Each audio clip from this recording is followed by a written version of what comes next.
কথা আমার খুব মনে পড়ছে, মরহুম কমরুদ্দিন সাহেবের কথা। এই মানুষটি, সে সময় আমি অসুস্থ ছিলাম, এবং এই মানুষটি যেভাবে তার সময়ের সব কিছু দিয়েছেন, সব কিছু দিয়ে আমাকে যেভাবে চিকিৎসার সাহায্য করেছিলেন, তার জন্য আমি তার এবং তার পরিবারকে কৃতজ্ঞতা জানাই। প্রিয় ভাই বোনেরা, আজকে আমাদের মহান বিজয় দিবস। এই বিজয় দিবসে প্রায় 55 বছর হয়ে গেল বাংলাদেশ স্বাধীন হয়েছে। 1971 সালে লক্ষ মানুষের আত্মত্যাগের বিনিময়ে, লক্ষ মা বোনের সম্মানের বিনিময়ে, বহু মানুষের পঙ্গুত্বের বিনিময়ে আমরা আমাদের এই প্রিয় মাতৃভূমি বাংলাদেশের স্বাধীনতা অর্জন করেছিলাম। প্রিয় ভাই বোনেরা, বাংলাদেশের মানুষ আজকে থেকে 55 বছর আগে যখন যুদ্ধে ঝাঁপিয়ে পড়েছিল, তাদের একটি প্রত্যাশা ছিল, আশা ছিল, আকাঙ্ক্ষা ছিল কিভাবে তারা নিজের দেশটিকে গড়ে তুলবে। আপনারা যারা আজকে বিদেশে আছেন, প্রবাসে আছেন, বিশেষ করে বিভিন্ন উন্নত দেশগুলোতে আপনারা আছেন, সেই দেশগুলোতে যেহেতু আমরা এখানে ঘরে উপস্থিত সকলে আমরা ইউকেতে আছি, আমরা যখন পথে বেরোই ঘর থেকে, পথগুলো যখন পরিষ্কার, মোটামুটিভাবে পরিষ্কার দেখি, আমরা যখন এখানে NHS এর হেলথ সুবিধা নিতে চাই, বা আমরা যখন অন্য অন্য সোশ্যাল সুবিধাগুলো পাই এই দেশের বৈধ নাগরিক যারা, তখন কিন্তু নিজের অজান্তেই আমরা চিন্তা করি যে আহা, আমাদের দেশটা যদি এমন হতো। আমরা চিন্তা করি না? প্রত্যেকটা মানুষ এখানে আমরা চিন্তা করি। আপনারা হয়তো পরিবারকে নিয়ে হলিডেতে যান, ইউকের ভিতরেও যারা যান, বিভিন্ন হলিডে স্পটে যখন আপনারা যান, সেই স্পটগুলোতে অনেক কিছু যে আছে তা না, কিন্তু তাদের যা আছে এমন সুন্দর করে তারা রাখে যে সেখানে মানুষ যায়, দেখে কি তাদের ইতিহাস, কি তাদের ঐতিহ্য, কি তাদের সামাজিক মূল্যবোধ। সেই জিনিসগুলো আমরা দেখি এবং আমরা আফসোস করি যে আমাদের দেশটি যদি এমন হতো। প্রিয় ভাই বোনেরা, 1971 সালে যেই মানুষগুলো যুদ্ধ করেছিল, সেটি প্রত্যক্ষ হোক বা পরোক্ষভাবে, সেই মানুষগুলো কিন্তু দেশকে নিয়ে এমনই পরিকল্পনা করেছিল, এমনই প্রত্যাশা, আশা ছিল তাদের। আমরা দেখেছি বিভিন্ন সময় যখনই দেশটিকে গড়ার জন্য, দেশটিকে মানুষের প্রত্যাশিত যে আশা আকাঙ্ক্ষা সেভাবে যারাই নিতে চেয়েছিল, আমরা দেখেছি বিভিন্নভাবে, বিভিন্ন ষড়যন্ত্রের মাধ্যমে সেই গতিকে রোধ করে দেওয়া হয়েছে। আমরা দেখেছি এখানে যারা আছে, প্লিজ তোমরা বসে পারো না, এই সাইডে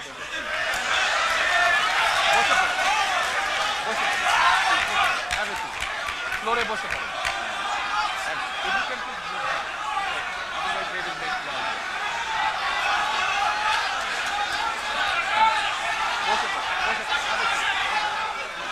তোমরা সব ইয়াং ছেলে মেয়ে বসে পড়ো।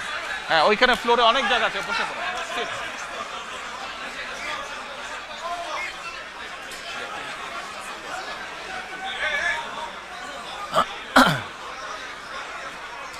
প্রিয় ভাই বোনেরা, বিভিন্ন সময় বিভিন্ন ষড়যন্ত্র হয়েছে। আমরা দেখেছি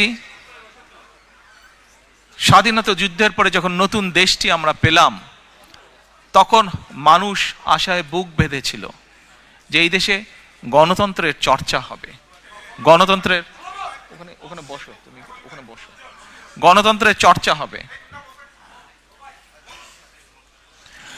এবং গণতন্ত্রের চর্চার মাধ্যমে ধীরে ধীরে দেশ এবং জাতি এগিয়ে যাবে।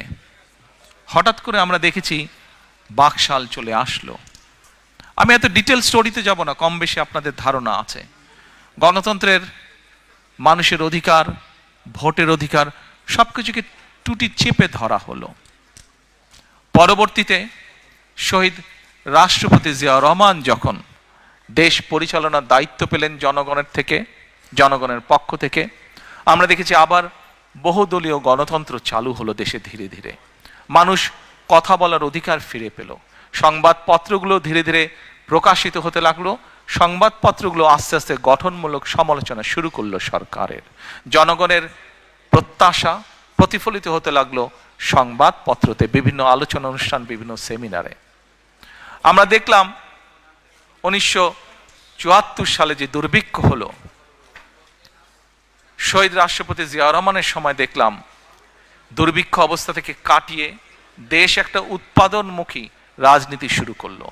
এখানে অনেক সিনিয়র মানুষ আছেন, অনেকেই হয়তো কম বেশি বই পড়ে জেনেছেন, বিভিন্ন ডকুমেন্ট থেকে জেনেছেন, শহীদ রাষ্ট্রপতি জিয়াউর রহমানের সময় খাদ্য উৎপাদন শুধু দ্বিগুণই হলো না, আমরা দেশ থেকে খাদ্য রফতানিও পর্যন্ত করে পেরেছিলাম। হতে পারে অল্প ছিল, কিন্তু করেছিল। বাংলাদেশের মতন একটি দেশ বিদেশে চাল পর্যন্ত রফতানি করেছিল, উদ্বৃত্ত চাল। প্রিয় ভাই বোনেরা, আমরা দেখেছি কিভাবে ধীরে ধীরে সেই সময় গড়ে উঠেছিল মিল, কলকারখানা, যেখানে উৎপাদিত হতে লাগলো বিভিন্ন দ্রব্য, যেখানে আস্তে আস্তে মানুষের কর্মসংস্থান ব্যবস্থা হতে লাগলো। তার ফলে ধীরে ধীরে মানুষের অর্থনৈতিক যে মেরুদণ্ড, সেই অর্থনৈতিক মেরুদণ্ড মজবুত হওয়া ধরল। কিন্তু আমরা কি দেখলাম 1981 সালে? ষড়যন্ত্র বাংলাদেশের বিরুদ্ধে থেমে ছিল না। শহীদ রাষ্ট্রপতি জিয়াউর রহমানকে হত্যা করা হলো। হত্যা করার মাধ্যমে দেশের গণতন্ত্রের গতি, গণতন্ত্রের চর্চা, দেশে মানুষের অর্থনৈতিক ভাগ্য উন্নয়নের যে চাকা, সেটিকে স্তব্ধ করে দেওয়া হলো, বন্ধ করে দেওয়া হলো। তারপরের যুগ আপনারা দেখেছেন, সামরিক শাসনের পরে স্বৈরাচারী এক সরকার ছিল দেশে, গণতন্ত্রের নামে প্রহসন আমরা দেখেছি। 1991 সালে আবারও জনতার আন্দোলনের মুখে সেই স্বৈরাচারের পতন হলো। পরবর্তীতে নির্বাচনের মাধ্যমে বাংলাদেশ জাতীয়তাবাদী দল সাধারণ মানুষের সমর্থনে সরকার গঠন করলো। আমরা দেখেছি দেশনেত্রী খালেদা জিয়ার সরকার বাংলাদেশের মানুষের দ্বারা নির্বাচিত হবার পরে কিভাবে আবার ধীরে ধীরে ধীরে দেশকে গড়ে তুলতে সক্ষম হলো। আমরা দেখেছি সেই সময় কিভাবে দেশে আবারও শিল্প কারখানা স্থাপিত হলো। 1996 সেই ষড়যন্ত্রমূলক নির্বাচনের মাধ্যমে এই যে পলাতক স্বৈরাচার, যারা গত 1 বছর আগে দেশ থেকে পালিয়ে গিয়েছে জনগণের আন্দোলনের মুখে, এরা যখন 96 সালে আসলো, তখন সংসদে একদিন তাদেরই তৎকালীন যে শিল্পমন্ত্রী ছিল, তার নিজের বক্তব্য ছিল যে 91 থেকে 96 সাল পর্যন্ত দেশনেত্রী খালেদা জিয়া যখন দেশ পরিচালনার দায়িত্বে ছিলেন, তখন দেশে 84,000 শিল্প কলকারখানা প্রতিষ্ঠিত হয়েছিল। প্রিয় ভাই বোনেরা, 84,000 কলকারখানা প্রতিষ্ঠিত হয়েছিল। এই সংখ্যাটা দিয়ে বোঝা যায় যে দেশে সেই সময় উন্নয়নের গতিধারা চালু হয়েছিল। ঠিক একইভাবে যেমন শহীদ রাষ্ট্রপতি জিয়াউর রহমানের সময় দুটি সেক্টর, যেটা নিয়ে প্রত্যেকটি সরকার 75-এর পরে প্রত্যেকটি সরকার বিভিন্ন সময় গৌরব বোধ করেছে। এক, বাংলাদেশের গার্মেন্ট শিল্প, দুই, প্রবাসীদের পাঠানো রেমিটেন্স। এটিও কিন্তু বিএনপি সরকারের করে যাওয়া, জিয়াউর রহমানের করে যাওয়া। প্রিয় ভাই বোনেরা, দেশনেত্রী খালেদা জিয়ার সময় আমরা কি দেখলাম? যেমন দেখলাম 84,000 শিল্প কারখানা স্থাপিত হলো। দেশের গ্রামগঞ্জের রাস্তাঘাটগুলো আস্তে আস্তে পাকা হওয়া ধরলো। স্কুল কলেজগুলোতে আস্তে আস্তে লেখাপড়া শুরু হলো। গ্রামের শিশুদের জন্য, ভবিষ্যৎ প্রজন্মদের জন্য আস্তে আস্তে স্কুল কলেজ স্থাপিত হওয়া ধরলো, নতুন নতুন স্কুল কলেজ। একইভাবে আমরা দেখলাম একটি বিশাল সংস্কার। বাংলাদেশের জনসংখ্যার মোটামুটি সকল সময়, সেই সময় 91 সালে খুব সম্ভব জনসংখ্যা ছিল অ্যাবাউট 15-16 কোটির মতন বোধহয়, না 12-13 কোটির মতন ছিল। তখনও জনসংখ্যার অর্ধেক ছিল নারী। এই অর্ধেক জনসংখ্যাকে যদি আমরা আমাদের পুরো অর্থনৈতিক ব্যবস্থা, আমাদের শিক্ষা ব্যবস্থার মধ্যে না আনি, কোনোভাবেই দেশকে গড়ে তোলা সম্ভব না। এবং আমরা তাই দেখলাম দেশনেত্রী বেগম খালেদা জিয়া মেয়েদের স্কুল কলেজে শিক্ষা ব্যবস্থা, বিনা বেতনে শিক্ষা ব্যবস্থা চালু করলেন। প্রিয় ভাই বোনেরা, কিছুদিন আগে বিএনপির একটি অনুষ্ঠানে আমি একটি ঘটনা বলছিলাম, হয়তো আপনারা ইউটিউবে বা অনলাইনে দেখেছেন, শুনেছেন আমার সেই ঘটনাটি। তারপরেও আজকে আপনাদের সামনে আবারও আমি ঘটনাটি তুলে ধরতে চাই। কি সেই ঘটনাটি? এবছর জানুয়ারি মাসে দেশনেত্রী খালেদা জিয়া যুক্তরাজ্যে এসেছিলেন চিকিৎসার জন্য। সেই সময় উনি যেই হসপিটালতে ছিলেন, লন্ডন ক্লিনিক হসপিটালতে ছিলেন, একদিন আমরা সন্ধ্যার সময় সবাই ওনার কেবিনে আছি, স্বাভাবিকভাবে কিছুক্ষণ পরপর তো নার্স আসে। তো সেই সময় একজন নার্স আসলো। নার্সটা এসে আমরা যারা ছিলাম মোটামুটি আমাদের সবাইকে বলছে, আম্মার দিকে তাকিয়ে বলছে, আমি কিন্তু তোমাকে জানি, তুমি কে। তো ওখানে তো বেগম খালেদা জিয়া ভর্তি আছেন, উনি বাংলাদেশের এক্স প্রাইম মিনিস্টার, এগুলো তো আছে। তো আমরা ভাবছি যে এটা তো সবাই জানে, এখানে যারা ডিউটিতে আছে সবাই তো জানবেই এটা। তখন নার্সটি নিজেই বলছেন, না, তোমার যেগুলো অফিসিয়াল প্রোটোকল আছে বা ছিল সেটা তো আমি জানি, কিন্তু আরেকটা ভাবে তোমাকে আমি চিনি এবং অনেক আগে থেকে তোমাকে আমি জানি। আমি যখন ছোট ছিলাম সেই সময় থেকে তোমাকে আমি চিনি, জানি। তো আমরা একটু অবাক হয়ে জিজ্ঞেস করলাম, কিভাবে তুমি ওনাকে চেনো? ওই নার্স যে, তার বাড়ি ছিল, দেশের বাড়ি হচ্ছে, শি ওয়াজ ফ্রম নাইজেরিয়া। তো বলল, তুমি তোমার দেশে মেয়েদের জন্য ক্লাস 12 পর্যন্ত শিক্ষা ফ্রি করেছো তুমি, এবং আমার দেশের সরকার তোমার এই পলিসিটা গ্রহণ করেছে, যার ফলে আমি বিনামূল্যে শিক্ষা পেয়েছি, পরবর্তীতে পড়ালেখা করেছি, আজকে আমি ইউকেতে এসে এখানে কাজ করছি। প্রিয় ভাই বোনেরা, আপনাদেরকে অল্প একটি বললে অনেক বলা যাবে, বললে অনেক কিছু বলা যাবে বিএনপি সরকার কি কি করেছে। যেমন আরেকটি বলি, এটাও স্বাস্থ্য খাতেরই কথা। আপনারা এখানে যারা আছেন আজকে উপস্থিত, কারো না কারো, সবার বাড়ি কোনো না কোনো জেলা এবং কোনো না কোনো উপজেলায়। আপনাদের সবারই যখন দেশে যান, গিয়েছেন, দেখছেন, এই উপজেলায় 51 বেডের একটি উপজেলা স্বাস্থ্য কমপ্লেক্স আছে। আপনার নিজের উপজেলার স্বাস্থ্য কমপ্লেক্সটি কে কে দেখেননি? হাত তুলেন তো ভাই, কে কে দেখেননি? যারা যারা নিজের উপজেলা স্বাস্থ্য কমপ্লেক্স দেখেননি, আচ্ছা, তাহলে দয়া করে গিয়ে দেখে নেবেন এবার, যারা হাত তুলেছেন দেখেননি। আর কারা কারা দেখেছেন? এই দেখেন, মেজরিটি মানুষ দেখেছেন, ধন্যবাদ, থ্যাংক ইউ সো মাচ। এখন এই যে উপজেলা স্বাস্থ্য কমপ্লেক্স, এই উপজেলা 51 বেডের যেটা, এটির 31 বেড করেছিলেন শহীদ রাষ্ট্রপতি জিয়া রহমান, তার আগে ওখানে কিচ্ছু ছিল না। এবং পরবর্তীতে যেই 20 বেড অ্যাড হয়েছে, পরবর্তীটা করেছে আপনাদের সরকার, দেশনেত্রী খালেদা জিয়া সরকার। আমাদের প্রশ্ন এখনো, এই যে স্বৈরাচার ছিল তারা কিছু জিনিস বানিয়েছিল, কিন্তু সাধারণ মানুষ যখন অসুস্থ হয়, গ্রাম পর্যায়ে, ইউনিয়ন পর্যায়ে, উপজেলা পর্যায়ে, তারা কিন্তু উপজেলা স্বাস্থ্য কমপ্লেক্সে যায়, অন্য জায়গায় কোথাও যায় না তারা চিকিৎসার জন্য। তার মানে মানুষ, প্রান্তিক মানুষ চিকিৎসার জন্য যতটুকু সুবিধা পাচ্ছে, তারা যে যাচ্ছে, তারা কিন্তু সেই বিএনপি যে করে আসছে সেখানেই তারা যাচ্ছে। প্রিয় ভাই বোনেরা, খুব সংক্ষেপে আমি কয়েকটি উদাহরণের মাধ্যমে আপনাদের সামনে কিছু কথা উপস্থাপন করলাম।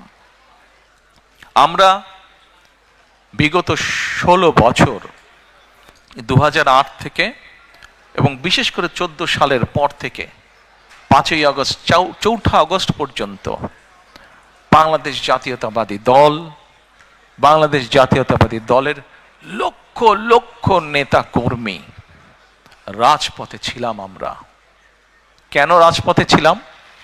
আমরা রাজপথে ছিলাম এই দেশের মানুষের রাজনৈতিক অধিকার, কথা বলার অধিকার, ভোটের অধিকার প্রতিষ্ঠা করার জন্য।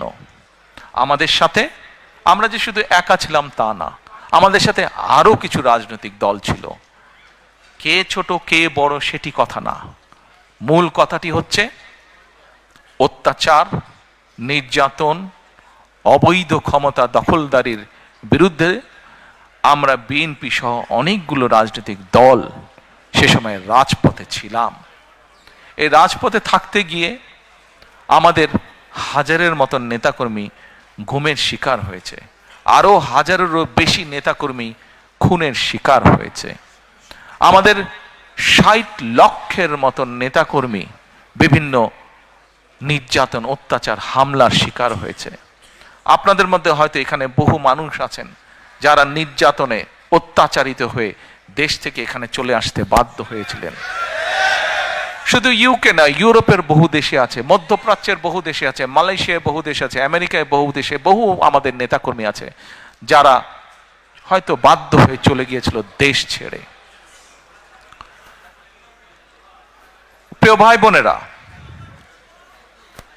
যুগেরও বেশি সময় ধরে বাংলাদেশ জাতীয়তাবাদী দল আন্দোলন করেছে। আমরা ৫ই আগস্ট যেই স্বৈরাচারকে বাংলাদেশ থেকে বিদায় করেছি, ঝেঁটিয়ে বের করে দেওয়া হয়েছে দেশ থেকে, জনগণের ভয় যে পালিয়ে গিয়েছে দেশ থেকে, এটির ক্রেডিট, এটির অর্জন কোনো রাজনৈতিক দলের নয়। এটির অর্জন সম্পূর্ণভাবে বাংলাদেশের সাধারণ মানুষের ক্রেডিট। এটি আপনারা যদি অগাস্টের সেই দিনগুলো, জুলাইয়ের শেষ দিনগুলো যদি আপনারা দেখেন, শুধু কি রাজনৈতিক দলের নেতৃবৃন্দ মাঠে ছিল, রাজনৈতিক কর্মীরা মাঠে ছিল দলের? নো। সেদিন আমরা দেখেছি একজন রিক্সা চালক মাঠে, আমরা দেখেছি সিএনজি চালক মাঠে, আমরা দেখেছি ক্ষুদে ব্যবসায়ী মাঠে, আমরা দেখেছি স্কুল শিক্ষক মাঠে, আমরা দেখেছি ডাক্তার নার্স মাঠে, আমরা দেখেছি বিভিন্ন কলেজ, বিশ্ববিদ্যালয়ের, প্রাইভেট ইউনিভার্সিটি, স্কুল শিক্ষক, ছাত্র ছাত্রীরা মাঠে, আমরা দেখছি গৃহিণীরা পর্যন্ত রাজপথে, আমরা দেখেছি শিশুরা পর্যন্ত রাজপথে। প্রত্যেকটি মানুষের স্যাক্রিফাইস, প্রত্যেকটি মানুষের অবদান, প্রত্যেকটি মানুষের সাহসিকতার ফলেই সেই আন্দোলন সেদিন সফল হয়েছিল। প্রিয় ভাই বোনেরা, আন্দোলন ইনশাআল্লাহ আলহামদুলিল্লাহ সফল হয়েছে, কিন্তু আন্দোলন সফল হবার সফলতা হচ্ছে একটি অধ্যায়। একটি অধ্যায়। বিজয় করা অনেক সময় বিজয় করা যায়, কিন্তু বিজয়ের সফলতা ধরে রাখা আরো কঠিন। প্রিয় ভাই বোনেরা, যেই কথাটা দিয়ে শুরু করেছিলাম, একটি কথা বলেছিলাম শুরুর দিকে, আমরা যারা ইউকেতে থাকি যখন ঘর থেকে বের হই, এই দেশের অনেক কিছু দেখলে মনে হয় আহা, আমার দেশটা কেন এমন না। প্রিয় ভাই বোনেরা, আমার দেশটি, আমাদের দেশটি যদি গড়ে তুলতে হয় আমাদের প্রত্যাশার মতন, তাহলে তো কাজ আমাদেরকেই করতে হবে, তাই নয় কি? আমাদেরকেই তো, বাংলাদেশের মানুষকে যারা আমরা বাংলাদেশি, আমাদেরকে মিলেই তো কাজটি গড়ে তুলতে হবে, দেশকে গড়ে তুলতে হবে। প্রিয় সহকর্মীবৃন্দ, ষড়যন্ত্র চলছে। ষড়যন্ত্রকারীরা কিন্তু তাদের সেই ৭১-এ যারা ষড়যন্ত্র করেছিল, ৭৫-এ যারা ষড়যন্ত্র করেছিল, ৭ই নভেম্বরে পরাজিত হয়েছিল, ৮১-তে যারা ষড়যন্ত্র করেছিল, ৯৬-তে যারা ষড়যন্ত্র করেছিল, পরবর্তীতে যারা ষড়যন্ত্র করেছে, তাদের ষড়যন্ত্র কিন্তু থেমে নেই। এবং বাংলাদেশ জাতীয়তাবাদী দল একটি দায়িত্বশীল দল হিসাবে আমাদের এবং আমাদের প্রতিটি পর্যায়ের নেতাকর্মীর পবিত্র দায়িত্ব হচ্ছে বাংলাদেশের মানুষকে সাথে নিয়ে সচেতন করার মাধ্যমে সজাগ এবং সতর্ক থাকা এবং বাংলাদেশের মানুষকে সজাগ এবং সতর্ক রাখাই ষড়যন্ত্রের বিরুদ্ধে। প্রিয় ভাই বোনেরা, স্বৈরাচারকে আমরা বিদায় করেছি 16 বছর ধরে, এবং এর আগে বিভিন্ন সময় বাংলাদেশের মানুষ, সে রাজনৈতিক দলের নেতা বা কর্মী হোক অথবা একজন সাধারণ মানুষ যে তার দেশকে ভালোবাসে, এরকম বহু মানুষ অকাতরে জীবন বিলিয়েছে শুধুমাত্র দেশটিকে একটি সঠিক জায়গায় নিয়ে আসার জন্য, শুধুমাত্র দেশের মানুষের গণতান্ত্রিক অধিকারকে প্রতিষ্ঠিত করার জন্য। আজ একটি সময় এসেছে, আগামী 2 মাস পরে দেশে একটি নির্বাচন, বহুল প্রত্যাশিত একটি নির্বাচন, যে নির্বাচনে মানুষ নিজে ঘর থেকে বেরিয়ে নিরাপদে যাবে, স্বাচ্ছন্দ্যে ভোট দিবে তার ইচ্ছা মতন। এরকম একটি প্রত্যাশিত দিন সামনে অপেক্ষা করছে।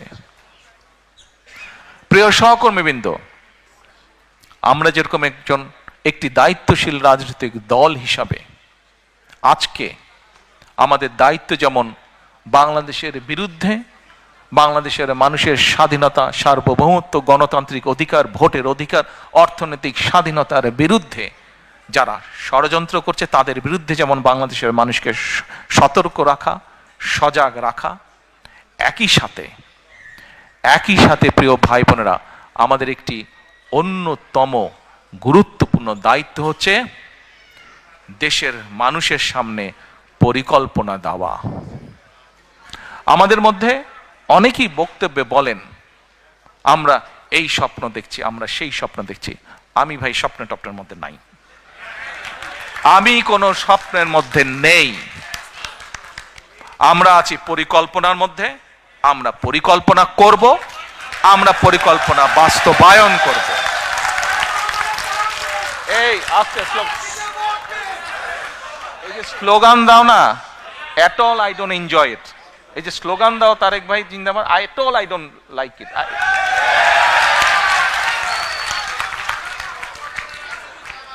আচ্ছা, এখন আমরা কোনো স্বপ্নের মধ্যে থাকতে চাই না। স্বপ্ন দেখতে দেখতে দেশ থেকে প্রতি বছর $16 বিলিয়ন পাচার হয়ে গিয়েছে।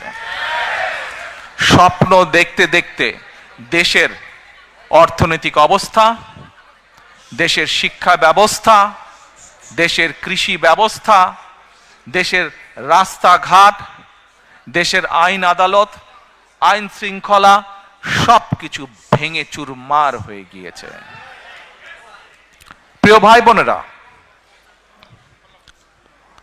আপনারা যদি একটু রিসার্চ করেন আপনাদের মতন করে, দেখবেন প্রথম যখন শহীদ রাষ্ট্রপতি জিয়াউর রহমান দেশ পরিচালনার দায়িত্ব পেলেন, তার আগে কি অবস্থা ছিল দেশের, সেই খাদের কিনারা থেকে উনি তুলে নিয়ে এসেছিলেন দেশকে।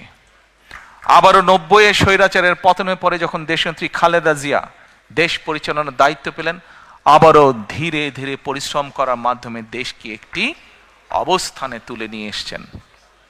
এটি হতে পারে প্রকৃতি বলেন, ইতিহাস বলেন, বাস্তবতার একটি নির্মম চিত্র,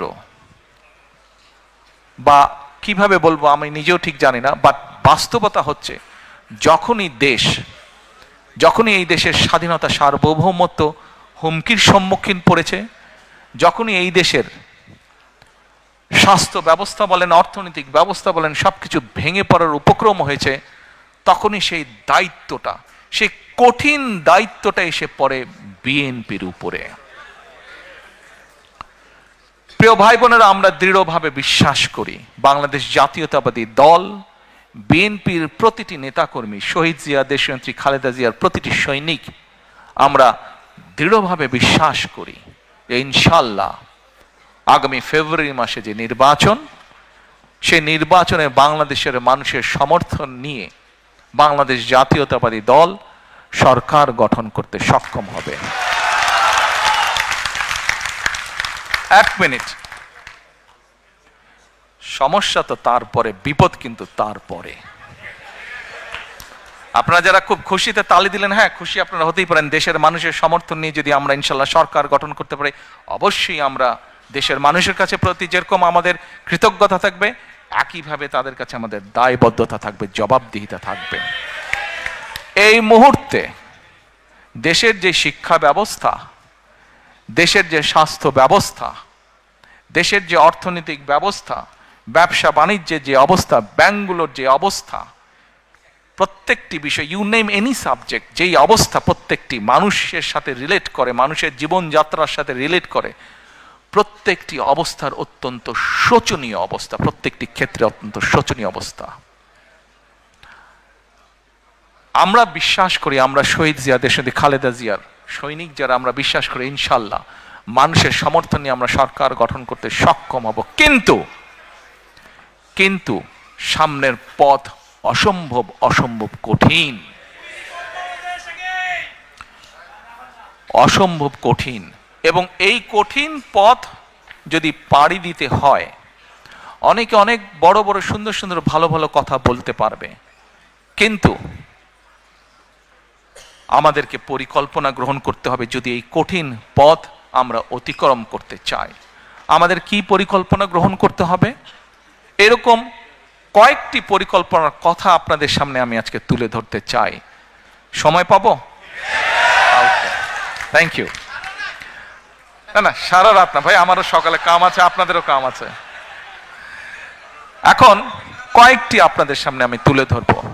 আপনাদের নিশ্চয়ই মনে আছে প্রিয় ভাই বোনেরা, আপনাদের নিশ্চয়ই মনে আছে আজকে থেকে যখন বাংলাদেশের মানুষের, বাংলাদেশের ঘাড়ে ওই পলাতক পতিত স্বৈরাচার চেপে বসেছিল, ঠিক সেই সময় আপনাদের দল বিএনপি বাংলাদেশে আজকে থেকে প্রায় 2.5 বছর আগে, তখন কেউ জানতো না যে কবে, আমরা প্রত্যেকে দৃঢ়ভাবে আত্মবিশ্বাসী ছিলাম যে স্বৈরাচারকে পড়তে হবে, তাকে চলে যেতে হবে। কবে হয়তো এক্সাক্ট ডেট আমরা তখনও সেভাবে নির্ধারিত ছিল না। স্বৈরাচার পতনের 2.5 বছর আগে বাংলাদেশের মানুষের সামনে আমরা 31 দফা সংস্কার কর্মসূচি উপস্থাপন করেছিলাম। মনে আছে আপনাদের? Yes. তখন অনেকে হেসেছিল। আর আজকে যারা, কাউকে আমি আঘাত করে কথা বলতে চাই না, কাউকে অসম্মান করে কথা বলতে চাই না, কিন্তু আজকে বহু মানুষ সংস্কার নিয়ে কথা বলছে। ভেরি গুড, বলুন, আমরা চাই আপনারা বলুন। কারণ আমাদের 31 দফাতে আমরা বলেছি এটার থেকে বেটার যদি কিছু দেন, এটা থেকে নতুন কিছু যদি আপনারা কেউ উপস্থাপন করেন, আমরা সানন্দে তা গ্রহণ করব। সেই 31 দফার মধ্যে আমরা বলেছি যে 31টে দফা আমরা বিশ্বাস করি, শহীদ রাষ্ট্রপতি জিয়াউর রহমান 19 দফা দিয়েছিলেন। সেই 19 দফাকে আরো সময়ে, পরিস্থিতি, সবকিছুর পরিবর্তনের কারণে সেটিকে আমরা কিছুটা আরো পরিবর্তন করে আরো সুন্দরভাবে আমরা উপস্থাপন করেছি, যার ভিত্তিতে আমরা দেশ পরিচালনা করতে চাই ইনশাআল্লাহ। এখন এই 31 দফার ভেতর থেকে আমরা আরো কয়েকটি বিষয়কে আলাদা করে বের করে নিয়ে এসেছি। এই 31 দফার ভেতরে সাংবিধানিক বিষয় আছে, এই 31 দফার ভেতরে আইনগত বিষয় আছে, এই 31 দফার ভেতরে আপনার, আমার, আমাদের সকলের বেঁচে থাকার মৌলিক অধিকারের নিশ্চয়তা কিভাবে প্রদান করা যায় তার কিছু ডাইরেকশন বা পরিকল্পনা আছে। যেমন, আস্তে হাততালি পরে দিই আমরা, যেমন আসুন 31 দফার মধ্যে বাই নাও আপনারা শুনেছেন, দেখেছেন, আমরা একটি কার্ড ইন্ট্রোডিউস করতে চাই, যেটার নাম আমরা দিয়েছি ফ্যামিলি কার্ড। বাই নাও আপনারা শুনেছেন। এখন এই ফ্যামিলি কার্ডটা কি, নাম হয়তো আপনারা শুনেছেন অনেকে, কেউ কেউ হয়তো আপনারা এখানে যারা আজকে উপস্থিত আছেন কেউ কেউ হয়তো আপনারা জানেন, আচ্ছা ফ্যামিলি কার্ড দিয়ে কি হবে না হবে। এই ফ্যামিলি কার্ডটা কেন ইন্ট্রোডিউস করতে চাই, কি এটার লক্ষ্য উদ্দেশ্য, সংক্ষেপে আপনাদের সামনে আমি তুলে ধরতে চাই। এবং আপনাদের কাছে যেটা তুলে ধরবো, আপনাদের প্রতি আমার অনুরোধ থাকবে আপনারা এই কথাগুলো আরো মানুষের কাছে পৌঁছে দিবেন। আসুন এবার ফ্যামিলি কার্ডটি কি আমরা সংক্ষেপে বিবেচনা করি, দেখি আমরা।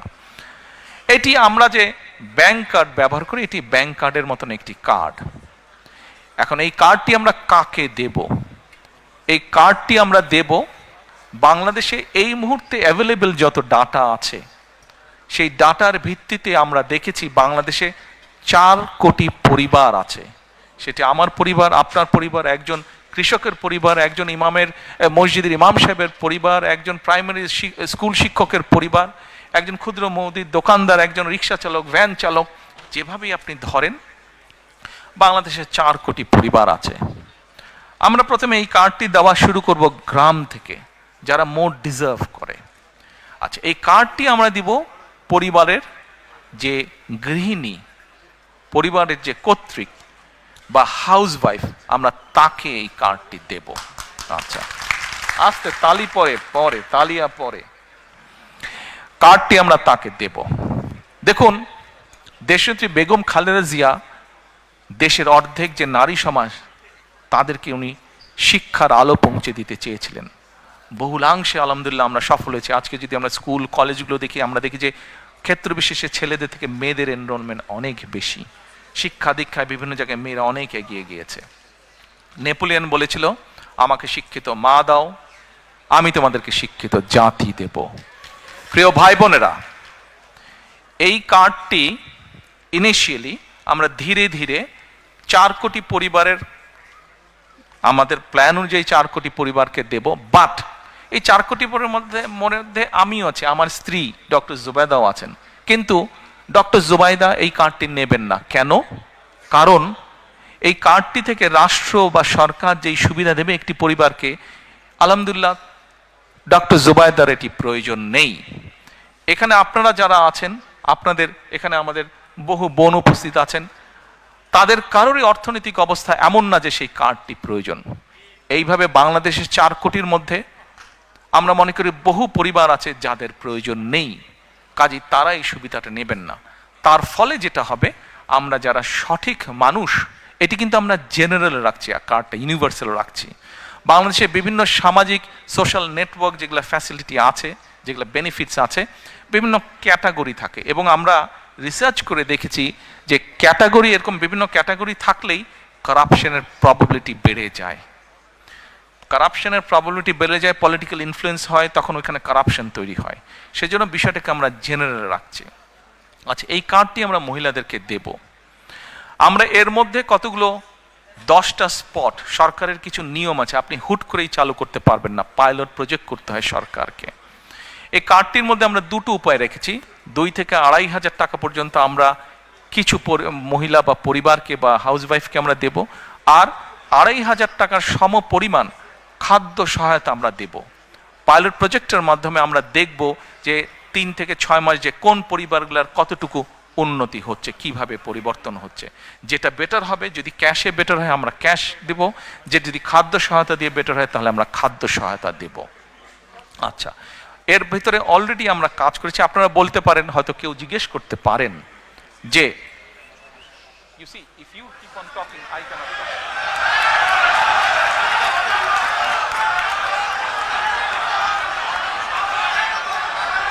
বসেন, আপনারা বসুন, তোমরা উঠে বসো, বসো, আস্তে আস্তে আস্তে আস্তে আস্তে আস্তে আস্তে আস্তে। আচ্ছা, এখন আপনাদেরকে যে পরিকল্পনা, 1 মিনিট ভাইরা, 1 মিনিট ভাইরা, ভাই please have a seat, you are a tall man, everyone can see you, sit. আপনাদেরকে যে একটি ফ্যামিলি কার্ডের পরিকল্পনা বলুন বা গল্পই বলুন, যা বলছি ভালো লাগছে শুনতে? কন্টিনিউ করব? ওকে, ঠিক আছে। তা এখন এই কার্ডের আপনারা হয়তো কেউ জিজ্ঞেস করতে পারেন যে ভাই দলের লোকজন দিয়ে করলেন, তাদের রিসার্চ আর কতটুকু কারেক্ট হবে? এখানেই ভুল। শুধুমাত্র দলের লোক দিয়ে আমরা রিসার্চ করিনি। এই সবের কাজে, এই ধরনের কাজে যারা এক্সপার্ট আছেন, এক্সপার্টিজ আছেন, যারা প্রফেশনালস আছে, এরকম একটা টিম দিয়ে আমরা এই কাজটি তৈরি করেছি। এবং এরই ভিতরে আমাদের কাছে যতটুকু, would you like to come here and speak? এবং এটার বাজেট কোথা থেকে কিভাবে আসবে সেটিও আমরা বাজেটের যে সকল কাগজপত্র পাবলিক ডকুমেন্ট হিসেবে উপস্থিত আছে, সেখান থেকে আমরা সব কিছু বের করেছি কিভাবে আমরা এগুলা চালু করব। কাজে ওই প্রাইমারি কাজগুলো আমরা শেষ করেছি। এখন এটা লক্ষ্য বা উদ্দেশ্য কি, কেন আমরা করছি, আসেন। আপনি চিন্তা করে দেখুন, একজন কৃষক বা একজন মসজিদের ইমাম সাহেব বা মুয়াজ্জিম সাহেব, তার পরিবারের হাতে যখন আপনি এই কার্ডটি দিবেন, প্রথম 6 মাস কিছু হবে না, প্রথম 2 বছরও কিছু হবে না, 3 বছরও কিছু হবে না, বাট 5 বছরের মাথায় গিয়ে কি কি পরিবর্তন হবে সেটা একটা চিত্র আপনাদের সামনে আমি তুলে ধরি, একটা পিকচার তুলে ধরি। সেই পিকচারটি কি? সেই পিকচারটি হচ্ছে, রিসার্চ বলে, এখানে ভাইদের সংখ্যা বেশি, দয়া করে কেউ মাইন্ড করবেন না আমার উপরে, যে কথাটি আমি এখন বলতে চাচ্ছি দয়া করে কেউ মাইন্ড করবেন না আমার উপরে, বাট এটা আমার কথা না, এটা রিসার্চের কথা। রিসার্চ কি বলে, যখন পরিবারের স্ত্রীর হাতে আপনি একটা অর্থনৈতিক সহযোগিতা দিবেন, স্ত্রী তখন কি করে, এই সুবিধাটা সে তার সন্তানদের লেখাপড়া এবং স্বাস্থ্যের পিছনে প্রথমে সে খরচ করে। রিসার্চ বলে, এই টাকাটা বা সহযোগিতাটা যদি বাবার হাতে যায়, বাবা ওই পাড়ার চায়ের দোকানে গিয়ে গল্প গুজব করে বন্ধু বান্ধবের টাকাটা উড়িয়ে দেয়। এটা আমার কথা না, এটা রিসার্চ কথা, ভাইরা আমার উপরে কিছু মাইন্ড করেন না আপনারা। আচ্ছা, তা এখন আমরা সেই জন্য মায়েদের হাতে এটা দিতে চাই। মা এই অর্থটা দিয়ে তার সন্তানদের স্বাস্থ্য যেরকম খেয়াল রাখতে পারবে, একই সাথে সে তার লেখাপড়া, বাচ্চাদের লেখাপড়ার দিকে মনোযোগ দিবে। তারপরে তার হাতে যখন খরচ বেঁচে যায়, এই খরচটা তখন কি করে, সে ছোট ছোট ইনভেস্ট করে, যেখান থেকে তার পরিবারের এক্সট্রা ইনকাম আসবে। যার ফলে হবে কি, ওই টাকাটা, ওই অর্থটা, সেটা 500 টাকা হোক, 1000 টাকা হোক, ওটা ওই লোকাল ইকোনমিতে তখন টাকাটা আস্তে আস্তে ইকোনমিতে ঘুরতে থাকে এবং লোকাল ইকোনমি আস্তে আস্তে আস্তে আস্তে স্ট্রেংথ এন্ড স্ট্রং হতে থাকে। প্রিয় ভাই বোনেরা, চিন্তা করে দেখেন, আপনার গ্রামে এরকম যদি 10টা পরিবার থাকে এবং একটা 10টা পরিবারের কে যদি আপনি আস্তে আস্তে কন্টিনিউ 5 থেকে 7 বছর একটা সাপোর্ট দিতে পারেন এরকম, তাহলে 7 বছর পরে কি সেই পরিবারটার চেহারা বর্তমানে যা আছে তা থাকবে? নিশ্চয় একটু তো বেটার হবে না? তাহলে একটা গ্রামে যদি 10টা পরিবার থাকে, সেই 10টা পরিবার যখন অর্থনৈতিকভাবে একটা শক্তিশালী অবস্থানে দাঁড়াবে, স্বাস্থ্য হেলথ ওয়াইজ যখন শক্তিশালী হবে এবং এডুকেশন ওয়াইজ যখন একটি গ্রাম শক্তিশালী হবে, তখন পুরো গ্রামটা একটা বেটার গ্রাম হবে। এইভাবে গ্রাম, এইভাবে উপজেলা, এইভাবে জেলা, এইভাবে বিভাগ, এভাবে সারা বাংলাদেশ এক সময় গিয়ে একটা স্ট্রেংথেন অবস্থায়, শক্তিশালী অবস্থায় দাঁড়াবে। এই হলো ফ্যামিলি কার্ডের গল্প।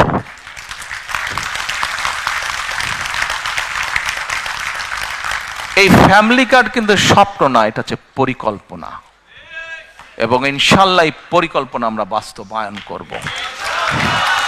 আমরা যদি 4 কোটি পরিবারের অন্তত 30 to 40% কাছেও রিচ করতে পারি, তাহলেও ইনশাল্লাহ বাংলাদেশের চেহারার একটা বিরাট পরিবর্তন হবে। আমাদের লক্ষ্য কাউকে মিলিয়নিয়ার বানানো না, কিন্তু আমাদের লক্ষ্য বাংলাদেশের 4 কোটি পরিবারের প্রত্যেকটি পরিবার যেন সুন্দরভাবে, ডিসেন্ট ভাবে বেঁচে থাকতে পারে, দাঁড়াতে পারে। এটি হচ্ছে আমাদের লক্ষ্য। এবার আসুন আরেকটি পরিকল্পনার কথা আপনাদেরকে বলি। কৃষক কার্ড, বাই নাও এর মধ্যে অনেকেই শুনেছেন, অনলাইনে বিভিন্নভাবে, ফেসবুকে বিভিন্নভাবে দেখেছেন। কৃষক কার্ড, আমাদের কাছে যে অ্যাভেলেবল ডাটা আছে, সেই ডাটার মাধ্যমে আমরা দেখেছি বাংলাদেশে 1.5 কোটি সরাসরি কৃষক আছে। এখানে আপনারা অনেকেই আছেন, শুধু সিলেট নয়, সিলেট সহ বিভিন্ন ডিস্ট্রিক্টের, বেশ সিলেটের বাইরেও, অধিকাংশ অবশ্যই সিলেট, বাট সিলেটের বাইরেও কিছু মানুষ আছেন। সিলেট হোক, সিলেটের বাইরেই হোক, ভাই আমিও হাফ সিলেটি, কাজে বলে লাভ নাই।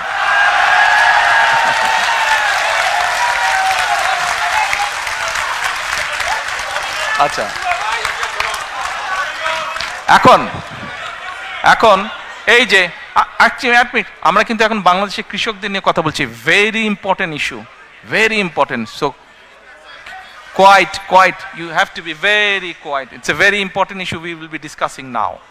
আচ্ছা, বাংলাদেশে প্রায় 1.5 কোটি কৃষক আছে যারা সরাসরি কৃষক। এই ক্যামেরাম্যান, আপনি ভাই একটু ডিস্টার্ব করছেন, আপনি একটু ডিস্টার্ব করছেন, আপনি অনেককে ডিস্টার্ব করছেন। যে বাংলাদেশে 1.5 কোটি কৃষক আছে। এখন এই কৃষকের মধ্যে আবার কয়েকটা ক্যাটাগরি আছে কিন্তু, প্রান্তিক কৃষক, ক্ষুদ্র কৃষক, মাঝারি কৃষক, বড় কৃষক। এখন এই 1.5 কোটি কৃষকের মধ্যে প্রায় কয়েক লক্ষ হবে বড় কৃষক, বাকি ম্যাক্সিমামে কিন্তু প্রান্তিক, ক্ষুদ্র, মাঝারি কৃষক। এখন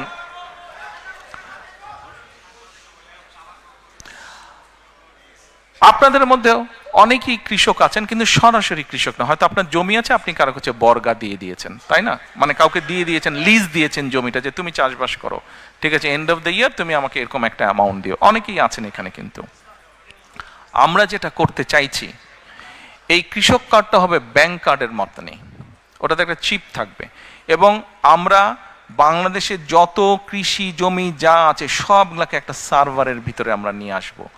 কোন কৃষক কোথায়, তার নাম কি, সে কতটুকু জমি ওন করছে, নাকি সেটার সে লিজ নিয়েছে, লিজ নেক অথবা ওন করুক, সেটাতে সে কি কি চাষ করছে। কোনো জায়গায় বছরে 2টো ক্রপ হয়, কোনো জায়গায় বছরে 3টে ক্রপ হয়, কোনো জায়গায় 1টা ক্রপ হয়। কাজেই তার কোন কি ক্রপ হচ্ছে সেই হিসাবও আমরা পুরা রেডি করব। আচ্ছা, এখন রেডি করে যেটা আমাদের টার্গেট বা এইম, আমাদের যার একটা হচ্ছে ফসল, যার 2টো হচ্ছে, তাকে আমরা যে কোনো একটা ফসলের ফুল সাপোর্টটা দেওয়ার চেষ্টা করব। তাকে আমরা তার যেটা রিকোয়ার্ড সিড, ফার্টিলাইজার, পেস্টিসাইড, এই পুরা সাপোর্টটা তাকে আমরা দেব 5 to 7 years টাইম।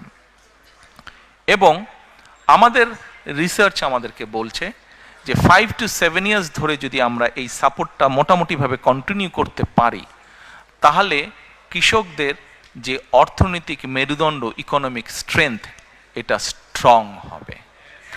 আজকের যে ক্ষুদ্র কৃষক, হয়তো সে মাঝারি কৃষক হবে, যে প্রান্তিক কৃষক সে ক্ষুদ্র কৃষক হবে। যদি নাও হয়, অন্তত তার অবস্থার পরিবর্তন হবে, তার প্রোডাকশন বাড়বে। আমরা এই যে প্রায় পত্রপত্রিকায় নিউজ পড়ি যে এই দ্রব্যের দাম বেড়ে গেছে, নিত্য প্রয়োজনীয় ওই দ্রব্যের দাম বেড়ে গেছে। দেখুন, বাংলাদেশের মানুষ জনসংখ্যা প্রায় 20 কোটি প্লাস মাইনাস মিনিমাম। এই জনসংখ্যাকে যদি আপনার ফুড সাপ্লাই দিতে হয়, আমাদেরকে অবশ্যই আমাদেরকে এগ্রিকালচারের প্রোডাকশন বাড়াতে হবে। আমরা এগ্রিকালচার প্রোডাকশন যদি না বাড়াই, কোনোভাবেই কিচ্ছু করা যাবে না। আচ্ছা, এর মধ্যে আমাদের আরেকটি প্রোগ্রাম আছে এই কৃষক কার্ডের ভিতরে। 10টা ফ্যাসিলিটি আমরা দেব। যেমন অনেক সময় বিভিন্ন জায়গায় বন্যা হচ্ছে, বিভিন্ন জায়গায় দুর্যোগ, বৃষ্টি, ঝড় হচ্ছে। আমরা এর ভিতরে এক ভদ্রলোকের সাথে কথা বলছি, বাংলাদেশি ভদ্রলোক, উনি এই ক্লাইমেট নিয়ে কাজ করে, উনি অস্ট্রেলিয়াতে থাকেন। এখন তোমার উপজেলা কোনটা? বালাগঞ্জ। বা তোমার ইউনিয়ন? পূর্ব গৌরীপুর। বালাগঞ্জের পূর্ব গৌরীপুর। এখন ওখানে ধরেন একজন কৃষক ডিসাইড করলো যে সে কালকে সার দিবে, ফার্টিলাইজার দিবে, কিন্তু কালকে বৃষ্টি যদি হয় তাহলে ফার্টিলাইজার সব ওয়াশ আউট হয়ে যাবে, তাতে তার ফাইন্যান্সিয়ালি লস হবে। আমরা যে জিনিসটা প্ল্যান করছি, যেহেতু আমরা পুরো সার্ভার ভিতরে পুরা একদম ম্যাপিং করে, জোনিং করে আমরা নিয়ে আসব, এবং তাদেরকে আমরা স্মার্টফোনের মাধ্যমে সিস্টেম, আমরা অ্যাপ দিয়ে দিব আস্তে আস্তে। একবারে we can do that, gradually we will do that. আমরা করব, সে তখন ওই সিস্টেমে সে নক করবে। সিস্টেমে নক করলে তখন বালাগঞ্জের ওই পূর্ব গৌরীপুর, ওইখানে ওই কৃষক কিন্তু দেখতে পাবে যে কালকে বৃষ্টি হচ্ছে কি হচ্ছে না, হি উইল নো দ্যাট। আমরা এই ডিটেল পর্যন্ত আমরা কাজ করেছি। বাংলাদেশের মানুষ তাদের সমর্থন দিলে, আমরা ইনশাল্লাহ সরকার গঠনে সক্ষম হলে, gradually we will build this system. তার লোন, বিভিন্ন এখন লোন নিতে গেলে বিভিন্ন রকম সমস্যা হয় কৃষকদের। তার কাছে যে কোনো কার্ডটা থাকবে, সে সেই ব্যাংকে যাবে, দেওয়ার সাথে সাথে ডিটেল তার সব কিছু চলে আসবে, কত যদি আগের লোন থাকে, কি আছে না আছে সব কিছু তার চলে আসবে। অর্থাৎ ক্রেডিট স্কোর, এই দেশে সবাই পরিচিত ক্রেডিট স্কোরের সাথে, তার পুরো ক্রেডিট স্কোর চলে আসবে। আমরা এই কাজগুলো করেছি। দিস ইজ হাউ আমরা আমাদের এগ্রিকালচারকে প্ল্যান করছি। আপনারা হয়তো বলতে পারেন আমাদের অনেক জায়গায় অনেক ফসল হয়, কিন্তু কৃষকরা টাইম মতন বাজারে নিতে পারে না, বেচতে পারে না, কোল্ড স্টোরেজ নাই। ইয়েস, আমরা ওটার উপরেও কাজ করেছি। ওটার উপরে আমরা কাজ করি, বিভিন্ন জায়গায় কোল্ড চেন কীভাবে এস্টাবলিশ করা যায়, সেটা বড়ই হোক অথবা পোর্টেবল কোল্ড স্টোরেজ বা কোল্ড চেন হোক, কীভাবে করা যায় সেটার উপর আমাদের ওয়ার্ক প্ল্যান করা আছে। এবার আসুন, এখানে একটু আগে শরফু বক্তৃতা দিয়ে গেছে। শরফু বক্তৃতা দিয়েছে আরাফাত রহমান কোকো, একটা অর্গানাইজেশন আছে স্পোর্টসের, সেটা ও বেচারা, ও সহ শেখ সহ কয়েকজন মিলে অনেক বছর ধরে ওরা করছে। From our family we are very grateful to you, যারা তোমরা এটা করেছো, থ্যাংক ইউ। তো এখন ওর কথাটা নিয়ে আসলাম একটু আগে, ও যেহেতু ছিল ওই বিষয়টা নিয়ে স্পোর্টস। দেখেন এখানে আপনারা যারা, আমরা যারা আছি, যাদের স্কুল গোয়িং বাচ্চা ছিল বা আছে, আমরা কিন্তু কি দেখি, স্কুলে যাচ্ছে বাচ্চারা, লেখাপড়া করছে, কিন্তু একই সাথে এক্সট্রা ক্যারিকুলাম কিন্তু থাকছে। ডিবেট ক্লাবে যাচ্ছে, ম্যাথস ক্লাবে যাচ্ছে, বিভিন্ন স্পোর্টসে যাচ্ছে, বিভিন্ন কালচারে যাচ্ছে, হিস্ট্রি করছে, মিউজিক করছে, করছে না?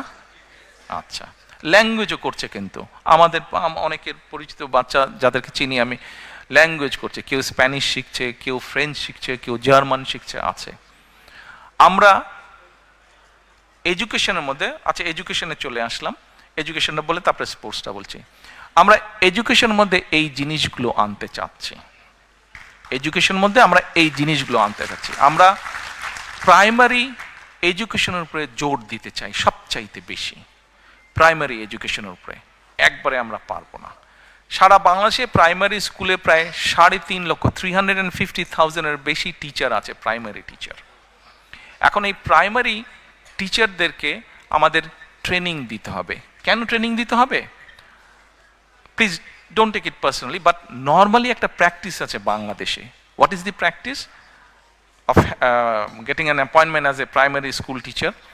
যে যেই ছেলে বা মেয়েটা কোথাও চাকরি বাকরি কিছু পাচ্ছে না, আচ্ছা যাও যাও, আমি হেডমাস্টারকে বলে দিচ্ছি ওই প্রাইমারি স্কুলে তুমি টিচার হও। এরকম একটা প্র্যাকটিস আছে, আছে না? অনেক জায়গায় হয়, কিন্তু দেশে আছে।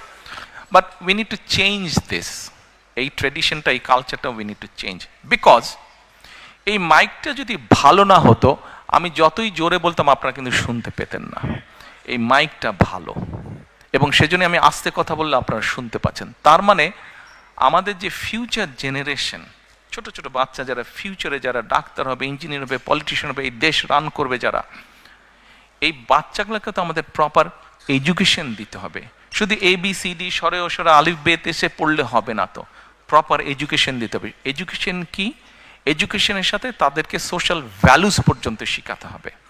এখন এই 3.5 লক্ষ টিচারকে কি ঢাকায় বছর বছর এনে ট্রেনিং দেওয়া is very costly, very costly. কিন্তু 3.5 লক্ষ, হোয়াট উই আর প্ল্যানিং, আমরা 1 ট্যাব 1 টিচারে যেতে চাচ্ছি। এই টিচারদেরকে আমরা আস্তে আস্তে আস্তে ডিজিটালাইজ সিস্টেমে, ডিজিটাল সিস্টেমের আন্ডারে আনবো এদেরকে। এদেরকে আমরা not iPad is very expensive, but অনেক কোম্পানি আছে সেম সব কিছু সাপোর্ট, সব কিছু ফ্যাসিলিটি থাকবে, কিন্তু এরকম তাদেরকে আমরা ট্যাবলয়েড দিব, ডিজিটাল ট্যাবলয়েড তাদেরকে দিব। ওটার মধ্যে দিয়ে আমরা তাদেরকে ট্রেনিং দিব। তাদেরকে, যেই টিচারগুলো অলরেডি অ্যাপয়েন্ট হয়ে গেছে তাদেরকে তো আমরা বের করে দিতে পারবো না, তাদেরকে আমাদের ট্রেনিং দিয়ে তাদেরকে ইমপ্রুভ করতে হবে, বেটার করতে হবে, স্ট্যান্ডার্ডে আনতে হবে, যাতে ওই বাচ্চাগুলোকে তারা প্রপার এডুকেশন দিতে পারে। অ্যাট দ্য সেম টাইম এখন থেকে আমরা যেই টিচারগুলো, মানে আমরা যখন দায়িত্ব পাবো ইনশাল্লাহ, তারপর থেকে যেই টিচারদেরকে আমরা নিব, আমরা ভালো স্টুডেন্ট যারা, তাদেরকে we will try to appoint as the primary teacher. যারা ভালো স্টুডেন্ট সমাজের, ছেলে হোক মেয়ে হোক। সেই জন্যই আমরা প্রথমেই প্রাইমারি এডুকেশনে আমরা এমফেসাইজ সবচেয়ে বেশি দিতে চাই। বিকজ আজকে যদি আমি ভালো প্রোডাক্ট তৈরি করতে পারি, ফিউচারে আমি ইনশাল্লাহ ভালো রেজাল্ট পাবো। ভালো টিচার মানে আমি ভালো ফিউচার পাবো। আচ্ছা আসেন, এখন এই যে বাচ্চাগুলোকে ক্লাস 1 থেকে শুরু, ক্লাস 12 পর্যন্ত আমরা কি কি করব। এদেরকে আমরা যারা স্কুলে পড়েছি বাংলাদেশে আমরা জানি যে কম বেশি 10টা সাবজেক্ট থাকে, 10টা সাবজেক্ট, প্রত্যেকটা 100 মার্ক হয়, প্লাস মাইনাস 1000-এর উপরে মার্কিং হয় পরীক্ষার সময়। আমাদের চিন্তা ভাবনা হচ্ছে যে আমরা সরকার থেকে আমরা ধরেন 5টা খেলা, যেই খেলাগুলো আমাদের ছেলে মেয়েরা খেলে, শুধু ছেলেদের জন্য না, অবশ্যই মেয়েদেরকে আমরা এটাতে ইনক্লুড করছি। ছেলে বা মেয়েরা সাধারণত যেগুলো খেলে ধরেন 6টা খেলা, যেগুলো কিছু থাকবে কমন, কিছু থাকবে পার্টিকুলারলি ছেলেদের জন্য, পার্টিকুলারলি মেয়েদের জন্য। আমরা এই খেলাগুলোকে কম্পালসারি করব অ্যাজ এ সাবজেক্ট। বাচ্চা নিজে চুজ করে নেবে, বাচ্চা নিজে চুজ করে নেবে সে কোনটা। কেউ যদি ফুটবল খেলতে চায় ও ফুটবল খেলবে, কেউ যদি ব্যাডমিন্টন খেলতে চায় ও ব্যাডমিন্টন খেলবে, ও কিন্তু ওকে খেলতেই হবে, একটা স্পোর্টস ওকে করতেই হবে, কম্পালসারি। আচ্ছা, এবার আসেন আরেকটা জিনিস, ওকে আর্ট কালচার আনতে হবে। শুধু পড়ালেখা অবশ্যই দরকার একটা জাতির জন্য, কিন্তু শুধু পড়ালেখা করলে হবে তো না। আর্ট কালচার যদি একটা জাতি না জানে তো তো কেমন করে হবে। আর্ট এবং কালচার জানতে হবে, হিস্ট্রি জানতে হবে, আবার হেরিটেজ জানতে হবে। আমার হিস্ট্রি না জানলে তো হবে না। কাজেই আমরা চাই আমাদের বাচ্চারা ছবি আঁকা শিখবে, গান শিখবে, কিভাবে মিউজিক ইনস্ট্রুমেন্ট বাজাতে হয় শিখবে। সরকার ব্যবস্থা করবে, এডুকেশন ডিপার্টমেন্ট থেকে ব্যবস্থা করবে কয়েক ধরনের মিউজিক ইকুইপমেন্ট, গান শেখার ব্যবস্থা করবে। বাচ্চা চুজ করবে সে গান শিখবে নাকি সে ইনস্ট্রুমেন্ট। যেমন ব্যক্তিগতভাবে যদি আমাকে বলতে, আমার ছোটবেলা থেকে খুব ইচ্ছা ছিল কিবোর্ড বাজানোর। আমি গিটার প্র্যাকটিস কয়েকদিন শুরু করেছিলাম, কিছুদিন করেছিলাম, কমপ্লিট করতে পারিনি। হাওয়াইয়ান গিটার আমি বাজাতাম, আমার ইচ্ছা ছিল, হয়নি কোনো কারণে। কিবোর্ড বাজানোর শেখার ইচ্ছা ছিল আমার, আই কুড নট, হয়নি। আমার এরকম অনেক বাচ্চা আছে যারা চায়, কিন্তু ফ্যামিলি প্রবাবলি এফোর্ড করতে পারে না, ফ্যামিলি এফোর্ড করতে পারে না। তো ফ্যামিলি যখন এফোর্ড করতে পারে না, তাহলে কি এটা স্টেটের রেসপন্সিবিলিটি না যে সেই বাচ্চাটাকে তার যে কোয়ালিটিটা আছে সেটা সে যাতে প্রকাশ করতে পারে? এটা তো স্টেটের রেসপন্সিবিলিটি। আমরা এই ফ্যাসিলিটিগুলো তৈরি করতে চাই। খেলা গেল, আর্ট গেল, কালচার গেল। এবার আসেন, আমরা ক্লাস 6 থেকে প্রাইমারি শেষ হওয়ার পর থেকে ক্লাস 12 পর্যন্ত আমরা এদেরকে বিভিন্ন ভোকেশনাল এবং টেকনিক্যাল নো হাউ বিভিন্ন জিনিস শেখাবো। আমরা বিভিন্ন জিনিস শেখাবো। যেমন আমরা একটা এক্সাম্পল দেই, এই দেশে আপনারা অনেকেই যারা আসেন, যেমন এখানে কি জানি বলে, অনেকেই আছেন, যেমন আমাকে মহিদুর রহমান সাহেব বলেছেন যে উনি যখন প্রথম রেস্টুরেন্ট দেন উনি নিজেই সার্ভিং এর কাজ করতেন, মনে আছে? আপনি বলেছিলেন আমাকে, কয়েছেন আমাকে একদিন বলেছে যে ও নিজেও প্রথমে কাজ করতো।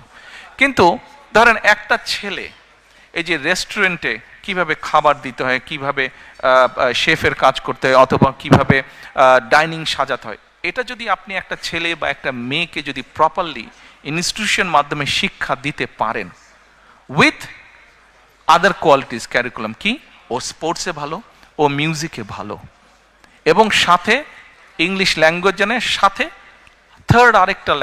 সেকেন্ড আরেকটা ল্যাঙ্গুয়েজ জানে। ইংলিশের বাইরে যদি আপনি বলেন সেকেন্ড আরেকটা ল্যাঙ্গুয়েজ জানে, তাহলে একটা বাচ্চা, একটা ছেলে বা মেয়ে ক্লাস 12 পর্যন্ত ও পড়ালেখায় মোটামুটি, বাট ইংলিশটা মোটামুটি সে ভালো পারে, সাথে জার্মান বা ফ্রেঞ্চ ভালো পারে, স্পোর্টস জানে, আর্ট জানে, ডিবেট করতে পারে, ভোকেশনাল ট্রেনিং অথবা স্পেশাল কোনো এরকম হোটেল ম্যানেজমেন্ট ট্রেনিং তার আছে। এখন বলেন তো এই বাচ্চাটাকে কে কোথায় আটকে রাখতে পারবে? ও যদি বিদেশে কোথাও জবের কোনো প্রবলেম হবে? এতগুলা কোয়ালিটি যার মধ্যে আছে, জবের কোনো প্রবলেম হবে না। হ্যাঁ, আপনি বসেন, আসছি। আমরা ওকে বাচ্চাদেরকে কি কি শেখাবো?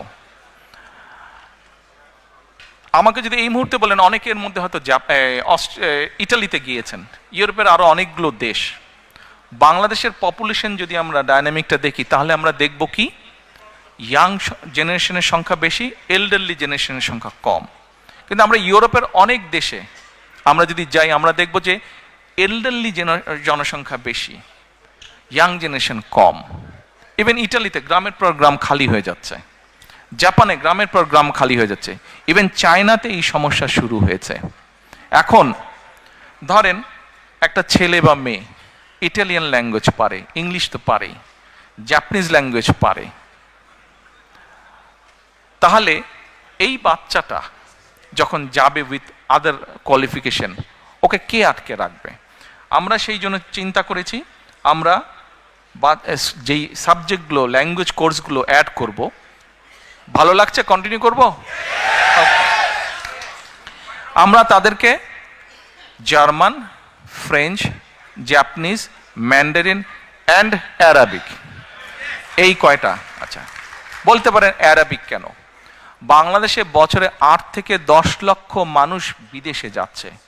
এই 8 থেকে 10 লক্ষের মতন প্রায় 7 লক্ষ মানুষ মিডল ইস্টে যাচ্ছে। কিন্তু আনফর্চুনেটলি এই 7 লক্ষ মানুষ খুব লো পে স্কেলের কাজ করছে। আমরা এটাকে একটা অর্গানাইজ ওয়েতে নিয়ে আসতে চাচ্ছি। যেই মানুষগুলো মিডল ইস্টে যাচ্ছে, তাদেরকে যদি আপনি মিডল ইস্টে যেই কাজগুলো হয়, যেই জবগুলো বেশি পাওয়া যায়, সেই রিলেটেড ট্রেনিংগুলো যদি তাদেরকে দিতে পারেন, সেই related training with the language আপনি যদি তাদেরকে রেডি করতে পারেন, তাহলে যে মাসে $100 বেতন পাচ্ছে, ইজিলি সে $500 বেতন পাবে। ভ্যালু অ্যাড হচ্ছে। যেমন নর্মালি আমরা জানি যে নোয়াখালী, চট্টগ্রাম এই দিকের লোকজন মিডল ইস্টে যাচ্ছে, কাজে আমরা একটা চিন্তা করি যে ওই জোনগুলোতে আমরা মিডল ইস্ট ওরিয়েন্টেড এবং অ্যারাবিক ল্যাঙ্গুয়েজের উপরে জোর দিব বেশি।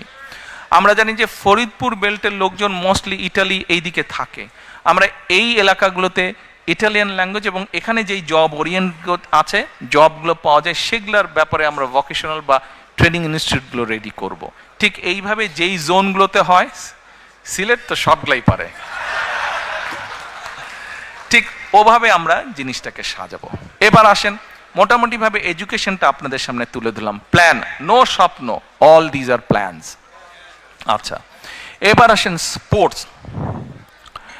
দেখুন, আমাদের কেন সবাইকে ডাক্তার, ইঞ্জিনিয়ার, আর্কিটেক্ট হতে হবে? আমাদের বাচ্চারা কি প্রফেশনাল স্পোর্টসম্যান হতে পারে না? এই যে লন্ডনে বিখ্যাত ফুটবল প্লেয়ার বেকহাম, সবাই পাগল হয়ে যাচ্ছে, তো প্রফেশনাল প্লেয়ার। দেখেন ও নাইটহুড পেয়েছে না? হ্যাঁ, হামজাকে দেখেন, তারপরে হ্যাঁ ওকে দেখেন, তারপরে তো এই যে প্রফেশনাল প্লেয়ার। আমাদের মেয়েরা দেখেন এশিয়ান ফুটবলে ভালো করছে, ছেলেরা ওয়ার্ল্ড ওয়াইড ক্রিকেটে ভালো করছে আমাদের। তাহলে আরো যে হাজার হাজার লক্ষ লক্ষ কোটি ছেলে মেয়ে আছে যারা উঠছে, কেন এদের মধ্যে থেকে প্রফেশনাল প্লেয়ার আমরা ক্রিয়েট করব না?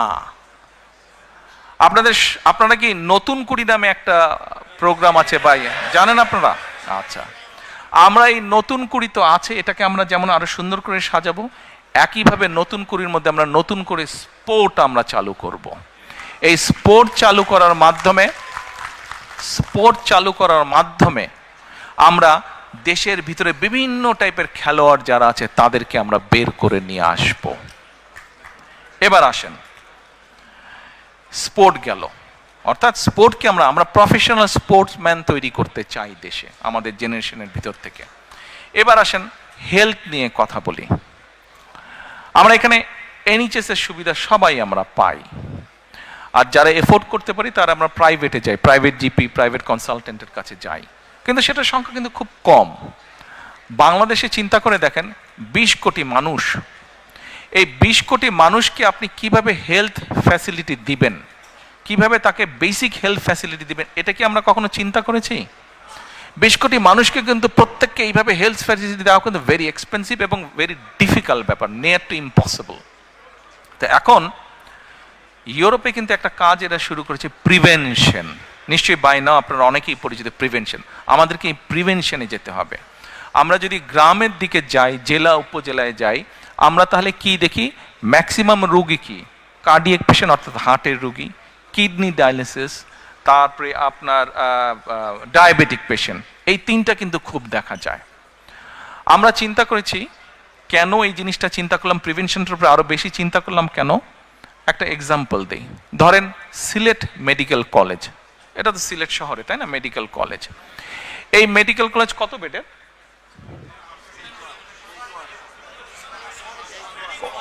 হ্যাঁ, ওসমানী মেডিকেল কলেজ কত বেডের? 600 বেডের। আচ্ছা ঠিক আছে, 600 বেডের। আচ্ছা 700, ওকে 700। এই 700 বেড, তার মানে সরকারের পক্ষে পসিবল এইখানে প্রতিদিন 700 বেডের ওষুধ, ডাক্তার, নার্স, ব্যান্ডেজ যাই লাগুক না কোনো 700-এর ক্যাপাসিটি আছে দেবার সরকারের। কিন্তু আপনি একদিন ওই সামনে দাঁড়িয়ে থাকেন, ওখানে 700 না, ওখানে এভরিডে 3000 পেশেন্ট আসে। 3000 পেশেন্ট, অর্থাৎ ধরেন আজকে 16 তারিখ 3000 আসলো, কালকে 17 তারিখ 3000 আসলো, পরশুদিন 18 তারিখ 3000 আসলো। আপনি আজকে 700 নিলেন, তার মানে 3000 3000 3000 পরপর 2 দিন ধরি আমরা 3000 3000 6000। আপনার ক্যাপাসিটি হচ্ছে 700 টু ম্যানেজ ক্যাপাসিটি হচ্ছে 700। আপনি 6000 থেকে আজকের 700 আর কালকের 700 আপনি মাইনাস করেন, ঠিক আছে 7 7 1400 নিলেন, বাকি থাকলো কত থাকলো? আমি অঙ্কে কাঁচা, বলেন কত থাকলো? হ্যাঁ 4400 থাকলো এভরিডে। দেখেন okay whatever it is 4400 4600 থাকলো, তো 4000 থাকলো। তার মানে আপনি everyday you go and everyday it's adding up. আপনি সামাল দিবেন কিভাবে? Have you thought about it? কিভাবে আপনি সামাল? আপনি চেষ্টা করলেও পারবেন না, চাইলেও পারবেন না। আপনার ডাক্তার, নার্স সবাই টায়ার্ড হয়ে একসময় পড়ে যাবে, পারবেন না, ইউ ক্যানট ম্যানেজ। এটা শুধু ওসমানী মেডিকেল কলেজ না, আপনার 64টি জেলায় 64টা মেডিকেল কলেজের এই অবস্থা। অর্থাৎ যা ইনফ্রাস্ট্রাকচার তার ডাবল ট্রিপল রোগী আসছে। এখন what we have thought to solve the problem, আমরা প্রিভেনশনে যাব। আমরা গ্র্যাজুয়ালি বাংলাদেশে অ্যাবাউট 100,000 হেলথ কেয়ারার আমরা অ্যাপয়েন্ট করব। 100,000 আস্তে আস্তে আস্তে আস্তে এই 100,000 যে হেলথ কেয়ারার আমরা অ্যাপয়েন্ট করবো গ্র্যাজুয়ালি, এদেরকে আমরা ট্রেনিং দিব। এখানে যেরকম জিপিদের ট্রেনিং হয়, অত বড় ট্রেনিং না, কিন্তু বেসিক কতগুলো আমরা ট্রেনিং দিব। এই মানুষগুলো গ্রামে গ্রামে ঘরে ঘরে যাবে। কারো প্রেশার একটু বেড়ে গেছে, কারো ডায়রিয়া হয়েছে, কারো হালকা ওষুধপত্র হয়েছে, এগুলাকে ওরা ম্যানেজ করবে। অ্যাট দ্য সেম টাইম ওরা গিয়ে এই যে ঘরে ঘরে যাবে, ঘরে গিয়ে ওরা মানুষকে, ঘরে যারা মা বোনেরা আছে বিশেষ করে, তাদেরকে তারা কতগুলো অ্যাডভাইস দিবে। কি অ্যাডভাইস দিবে? অ্যাডভাইস দিবে যে কি কি না খেলে, if you don't eat this things তাহলে কার্ডিয়াক প্রবলেম হবে না, if you do not eat this things তাহলে কিডনির প্রবলেম হবে না, if you do not eat this things তাহলে ডায়াবেটিক প্রবলেম হবে না। অর্থাৎ আপনি যদি এইখানে রুগী কমিয়ে ফেলতে পারেন, হসপিটালে যারা যাবে they will get a better service. Yes, it's a long-term program. To get the result of this planning, এটা একটা সময় লাগবে, বাট শুরু তো করতে হবে। আমরা এটা শুরু করতে চাই। আপনারা কি মনে করেন this is a good plan? Thank you. আচ্ছা, আমরা আরেকটা কাজ করতে চাই। এই যে ওসমানী মেডিকেল কলেজ আছে, হয়তো দেখা যাবে আমাদের অনেক লোকেরা নির্বাচনের সময় জোশের ঠালে বক্তৃতা দিয়ে বলবে এই 600 বেডকে আমরা 1200 করে ফেলবো, রাইট?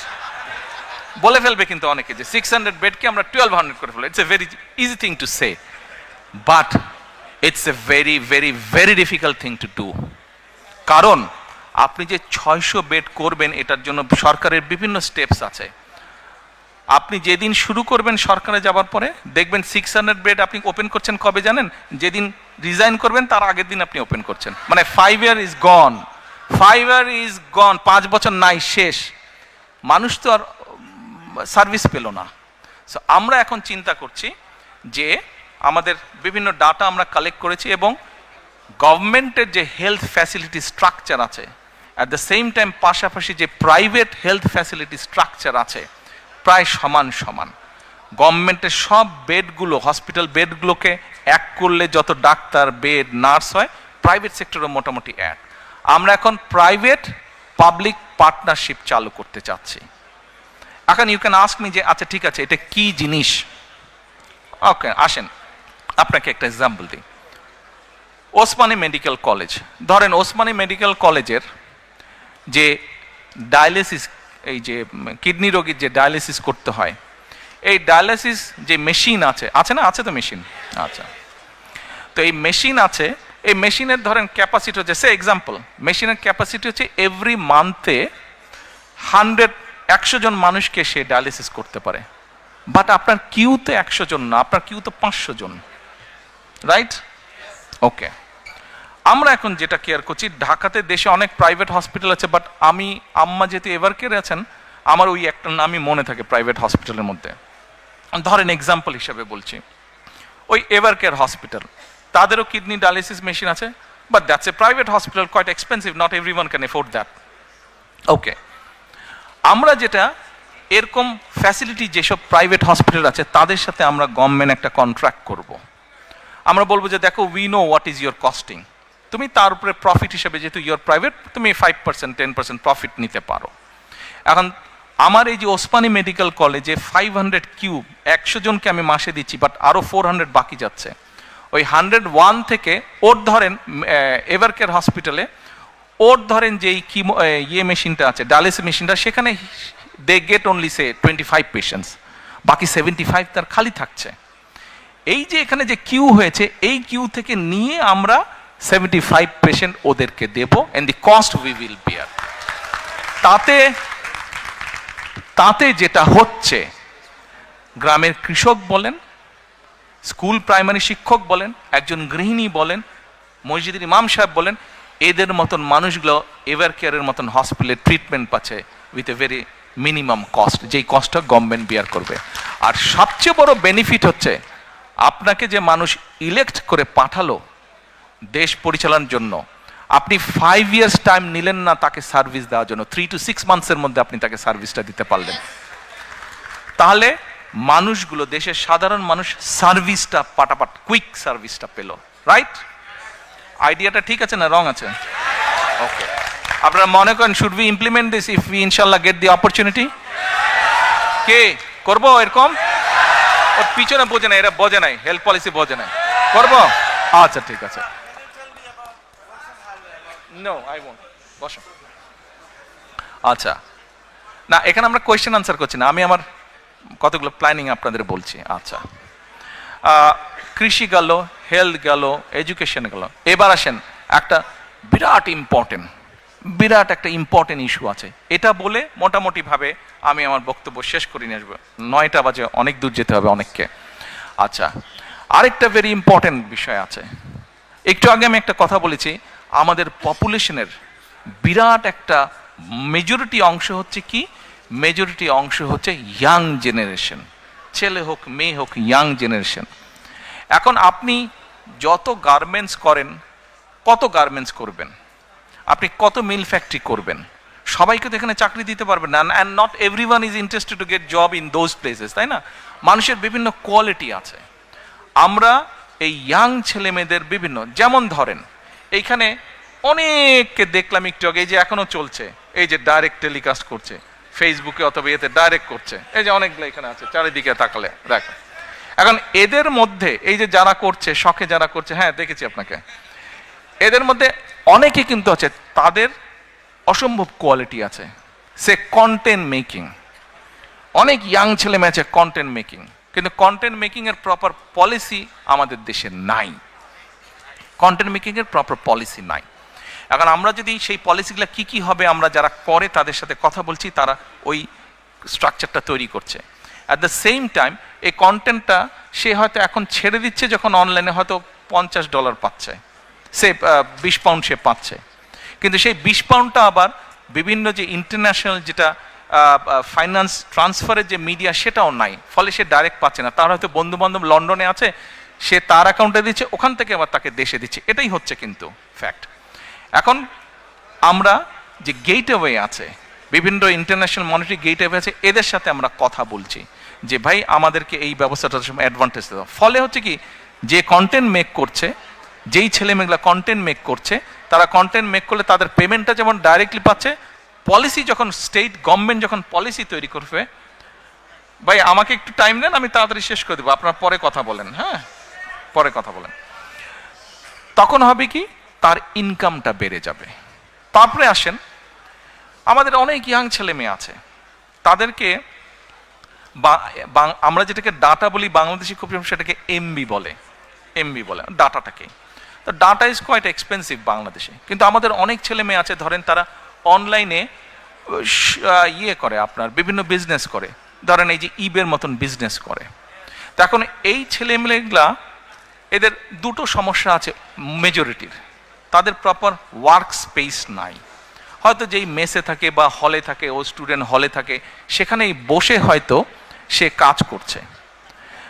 এই স্বৈরাচারের সময় মেগা প্রজেক্টের নামে অনেক সায়েন্স পার্ক না কি জানি তৈরি করেছে, কিন্তু আপনারা যদি যান প্রায় 34-35টার মতন তৈরি করেছে বিভিন্ন ডিস্ট্রিক্টে।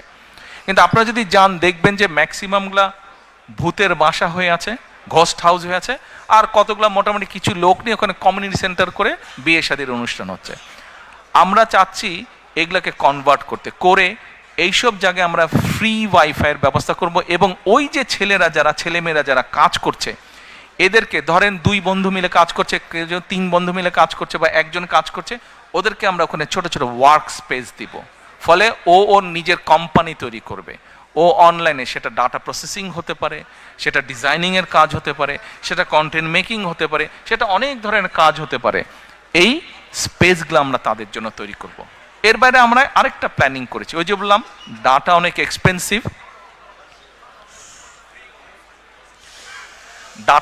এক্সপেন্সিভ। আমরা কতগুলো ইম্পর্টেন্ট জায়গাতে পাবলিক প্লেসে, ইউনিভার্সিটির হল, ইউনিভার্সিটির লাইব্রেরি, কলেজের লাইব্রেরি, বিভিন্ন পাবলিক ইম্পর্টেন্ট স্পেস, তারপরে একটু ভালো ভালো ডিস্ট্রিক্ট টাউনে ভালো ভালো ক্যাফেটেরিয়া আছে, এইসব জায়গাতে আমরা 1 ঘন্টা থেকে 1.5 ঘন্টার জন্য আমরা ওয়াইফাই ফ্রি করে দিব। আপনারা যখন ওয়েস্টফিল্ডে যখন যান, ওয়েস্টফিল্ডে গিয়েই কিন্তু অনেকে কি করে তাড়াতাড়ি ওয়েস্টফিল্ডের ওয়াইফাইয়ের সাথে কানেক্ট করে নেন আপনারা, কিন্তু ওখানে একটা সিস্টেম আছে, আপনাকে ইমেল অ্যাড্রেস দিতে হবে, নাম দিতে হবে, কতগুলো ফর্মালিটিস আছে। এই ফর্মালিটিসগুলো ওখানেও থাকবে সাথে। এখন কোনো কিছু তো নাথিং ইজ ফ্রি, তাই না? Nothing is free. এখন ওই যে ওখানে যে ইন্টারনেটটা সার্ভিস হবে, ওখানে যে থাকবে, ওটা তো একটা খরচ আছে। খরচটা কিভাবে হবে? আমরা বিভিন্ন বিজনেস হাউসের সাথে কথা বলবো, যারা বিভিন্ন রকম প্রোডাক্ট বানায়, কমোডিটি প্রোডাক্ট, তাদেরকে বলবো যে ভাই তোমরা এটাতে অ্যাড দিবা কিনা। অ্যাড দিবে, কাজেই যে লগ ইন করবে তাকে হয়তো 1 মিনিটের জন্য একটা অ্যাড দেখতে হবে। অ্যাডটা হয়ে গেল, তারপরে he or she can start doing their jobs. এর বাইরে বিভিন্ন রকম ভোকেশনাল ইনস্টিটিউট, বিভিন্ন রকম টেকনিক্যাল ইনস্টিটিউট, যেমন আমাদের দেশে আপনি যদি যান ব্লাড নিবে, এরকম টেকনিশিয়ানের অভাব আছে। এই যে আমরা প্রায় শুনি যে ফিলিপাইন থেকে নার্স যাচ্ছে, কেরালা থেকে নার্স যাচ্ছে, তা আমাদের মেয়েরা, আমাদের ছেলেরা কেন পারবে না? কিন্তু প্রপার ইনস্টিটিউশনগুলো এখনো গড়ে ওঠে নাই। আমরা এই টাইপের ইনস্টিটিউশনগুলো আমরা আস্তে আস্তে গড়ে তুলতে চাই। এইভাবে আমরা জব ক্রিয়েট করতে চাই, এইভাবে জব ক্রিয়েট, যাতে করে আমাদের ভবিষ্যৎ ছেলেমেয়েরা একটা ডিগনিফাইড লাইফ নিয়ে ডিসেন্টভাবে যাতে তারা বেঁচে থাকতে পারে। প্রিয় ভাই বোনেরা, আপনাদের সামনে সংক্ষেপে আমি আমার কতগুলা পরিকল্পনা তুলে ধরলাম। আজকে বিজয় দিবসের আলোচনা, ব্যানার নাই, বিজয় দিবসের আলোচনা, ওই তো ব্যানার, ইয়েস, বিজয় দিবসের আমাদের আলোচনা।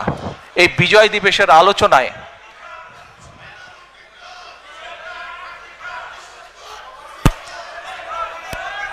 এক মিনিট কথা শুনুন। দেখেন, আমরা আন্দোলন সংগ্রাম করেছি, আমাদের সহকর্মীরা জীবন দিয়েছে, বহু সাধারণ মানুষ, গৃহিণী। এই যে 5ই আগস্ট এই আন্দোলনে আপনাদের নিশ্চয়ই অনেকের ধারণা আছে 63 জন শিশু শহীদ হয়েছে, 63 জন শিশু। কাজে এই যে 5ই আগস্ট আমরা আমাদের পূর্ণ স্বাধীনতা বলেন, বা আমাদের যে এই সুযোগটা আমরা পেয়েছি, এই সুযোগটা কিন্তু সামনে যে নির্বাচনটা, এই নির্বাচনটা কিন্তু শুধুমাত্র, এই সুযোগটা, এই যে নির্বাচনের সুযোগটা, এটা কিন্তু কোনো এক্সপেরিমেন্ট অথবা এক্সপেরিয়েন্সের সুযোগ না। কিন্তু আগামী যে সময়টা আসছে, এটা কিন্তু একটা পরিবর্তনের সুযোগ। আমরা যদি এইবার দেশটাকে পরিবর্তন করতে পারি, তাহলে আমরা এগিয়ে যাব। প্রিয় সহকর্মীবৃন্দ, ফোনটা তো প্রথমেই তো বলেছে, প্রথমেই বলেছে। শোনেন শোনেন, আপনারা প্রবাসে আছেন, প্রবাসীদের কাছে প্রথমেই আমি কৃতজ্ঞতা প্রকাশ করেছি। আমাদের যে স্বৈরাচারের বিরুদ্ধে আন্দোলন, এই আন্দোলনে প্রবাস থেকে বহু প্রবাসী বিভিন্নভাবে সহযোগিতা করেছেন। এই আন্দোলন সফলতার পিছনে প্রবাসীদের একটি বিশাল ভূমিকা রয়েছে, প্রবাসীদের একটি বিশাল ভূমিকা রয়েছে। কাজেই প্রবাসীদের অবদানকে কোনোভাবে আমরা খাটো করে দেখতে পারি না। কিন্তু কিন্তু আপনাদের সামনে আমি যেই পরিকল্পনাগুলো তুলে ধরেছি, আমাদেরকে আগে কাজ শুরু করতে হবে। আমরা যদি কাজ শুরু করতে না পারি এবং আমরা যদি সকলের দাবি উপস্থাপন করতে থাকি, তাহলে কিন্তু একটা ইনডিসিপ্লিন তৈরি হবে, ফলে আমরা কিন্তু আমাদের কাঙ্ক্ষিত লক্ষ্যে পৌঁছতে পারবো না। এই মুহূর্তে একটু আগে যেই কথাটা আমি বলেছি, প্রিয় ভাই বোনেরা, একটু আগে যেই কথাটি আমি বলেছি, সেই কথাটি হচ্ছে যে এই আগামী নির্বাচন কিন্তু কোনো এক্সপেরিয়েন্সের বিষয় না, এক্সপেরিমেন্টের বিষয় না। এই সুযোগটা আমাদের কাজে লাগাতে হবে, এইটিকে সদ্ব্যবহার করতে হবে। আপনাদের সকলকে, প্রবাসীরা যেরকম আন্দোলনকে গড়ে তুলেছেন বিভিন্ন সাহায্য সহযোগিতার মাধ্যমে, একইভাবে প্রবাসীদের সামনে এখন বিশাল দায়িত্ব হচ্ছে যে সঠিক দলকে নির্বাচিত করতে সহযোগিতা করা। যেই দল সঠিক পরিকল্পনা নিয়ে আগামী দিনে দেশকে গড়ে তুলতে সক্ষম হবে, যেই দল আগামী দিনে সঠিকভাবে বাংলাদেশকে সামনে নিয়ে যেতে হবে। আমরা যদি সকলে ঐক্যবদ্ধ থাকি, আমরা যদি সকলে একসাথে থাকি, দয়া করে একটু বসবেন, একটা জিনিস দেখাবো আপনাদেরকে। দয়া করে একটু কষ্ট করে বসবেন, আর 10 মিনিট, তারপরে সেরে দেবো। 10 মিনিট, অনলি 10 মিনিটস। তুমি এরকম পাগল করো কেন? বসুন। আমরা যদি একসাথে থাকি, ঐক্যবদ্ধভাবে থাকি, তাহলে আমাদের এই প্রিয় মাতৃভূমিকে কিন্তু আমরা সঠিক ডাইরেকশনে নিতে পারবো। প্রিয় ভাই বোনেরা, আপনারা দেখেছেন, আমি কিন্তু 1 বছর আগে বলেছিলাম, দেখুন আপনারা যারা, আপনাদের এই কথাগুলো শুনতে হবে। যদি কথাগুলো না শুনেন, এই ছবি কিন্তু কোনো লাভ হবে না। দয়া করে কথাগুলো শুনুন, দয়া করে কথাগুলো শুনুন, কথাগুলো না শুনলে কিন্তু লাভ হবে না। আমি 1 বছর আগে আপনাদেরকে বলেছিলাম যে সামনে কিন্তু আমাদের কঠিন সময়, ষড়যন্ত্র থেমে নেই, এবং এই নির্বাচনও কিন্তু খুব সহজ নয়। আপনারা অনেকেই কিন্তু ব্যাপারটা এখন বুঝতে পারছেন। 1 বছর আগে যা বলেছিলাম সেটা কিন্তু হচ্ছে এখন। আমি আবারও বলছি, সামনের সময় কিন্তু খুব সুবিধার না, কাজেই সকলকে ঐক্যবদ্ধ থাকতে হবে। ঐক্যবদ্ধ থাকতে পারবেন? ঐক্যবদ্ধ থাকতে পারলেই আমরা আমাদের এই যে পরিকল্পনা বললাম, সফল করতে পারবো। ঐক্যবদ্ধ থাকলেই আমরা আমাদের প্রত্যাশিত বাংলাদেশকে গড়ে তুলতে পারবো। ঐক্যবদ্ধ থাকলেই আমরা বাংলাদেশের জবাবদিহিমূলক ব্যবস্থা গড়ে তুলতে পারবো। এই ব্রিটেনে যে আপনারা আছেন, এই দেশের জবাবদিহিমূলক ব্যবস্থা আছে বলেই এই দেশের মানুষ তার ন্যায্যতা থেকে বঞ্চিত হয় না, ন্যায্যতা থেকে বঞ্চিত হয় না। বাংলাদেশের মানুষ বহু যুগ ধরে তাদের ন্যায্যতা থেকে বঞ্চিত হয়েছে। কাজে আসুন, বাংলাদেশের মানুষের ন্যায্য অধিকার যদি ফিরিয়ে দিতে হয়, যে কোনো মূল্যে আমাদেরকে কি করতে হবে? ঐক্যবদ্ধ থাকতে হবে। ঐক্যবদ্ধ না থাকার কোনোই বিকল্প নেই আমাদের। United we stand, divided we fall. কাজে এই কথাটি আমাদের সকলকে মনে রাখতে হবে। এখন প্রিয় ভাই বোনেরা, আপনাদেরকে আমি ছোট্ট 2 মিনিটের মধ্যে 1 মিনিটের একটা ভিডিও দেখাতে চাই। কে কে ভিডিওটা দেখতে চান না হাত তুলেন। কারা দেখতে চান না? কারা দেখতে চান না হাত তুলেন।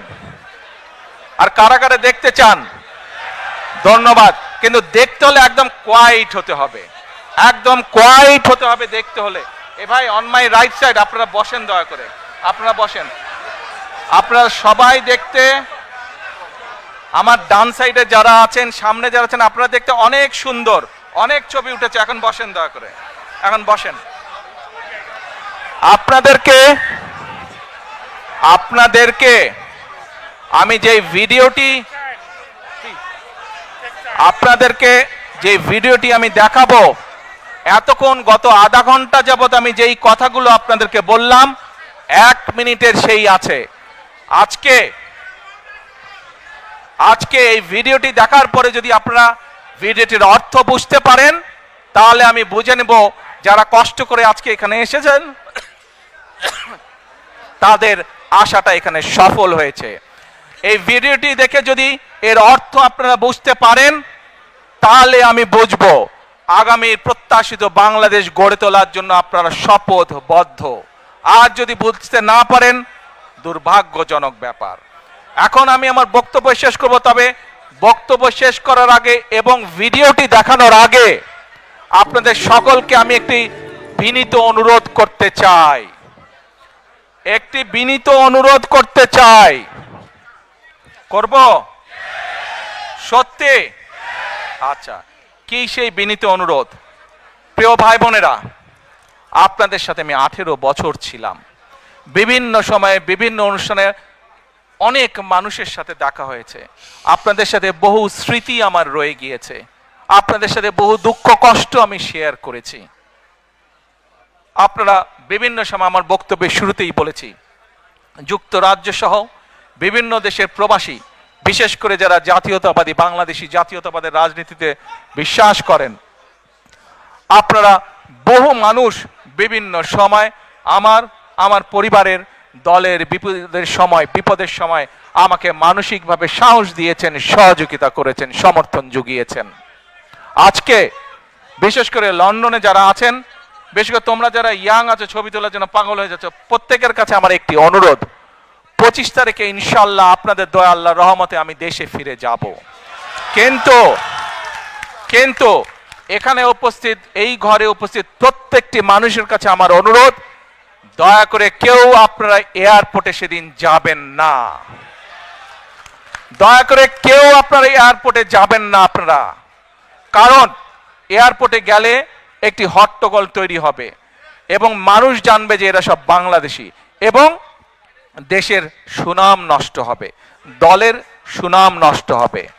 যারা এয়ারপোর্টে যাবেন না, যারা সেদিন এয়ারপোর্টে যাবেন না, আমার আজকের এই অনুরোধ যারা রাখবেন, আমি ধরে নিব তারা দল এবং সর্বোপরি দেশের সম্মানের প্রতি মর্যাদা রাখবেন। আর আমার মানা করা সত্ত্বেও, আমার অনুরোধ করার পরেও যারা যাবেন, আমি ধরে নিতে বাধ্য হব যারা ব্যক্তিগত স্বার্থের জন্য সেখানে গিয়েছেন। কাজেই আপনাদের কাছে বিনীত অনুরোধ রেখে আমার বক্তব্য শেষ করছি। সেই 1.5 মিনিটের ভিডিওটির দেখার অনুরোধ করছি। প্রিয় ভাই বোনেরা, সকলের কাছে দোয়া চেয়ে যাচ্ছি, আপনারা দয়া করে দোয়া করবেন, দেশনেত্রী খালেদা জিয়ার জন্য দোয়া করবেন। আপনাদের সামনে যে পরিকল্পনা তুলে ধরেছি, আল্লাহ যাতে আমাকে তৌফিক দেন দেশ এবং দেশের মানুষের জন্য সেই কাজগুলো যাতে সম্পূর্ণ করতে পারে। আল্লাহ হাফেজ। বাংলাদেশ জিন্দাবাদ। বাংলাদেশ জাতীয়তাবাদী দল জিন্দাবাদ। আসসালামু আলাইকুম।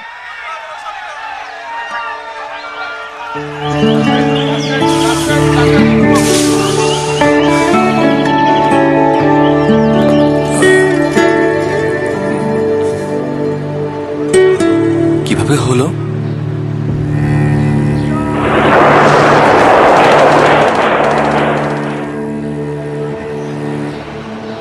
একাত্তর।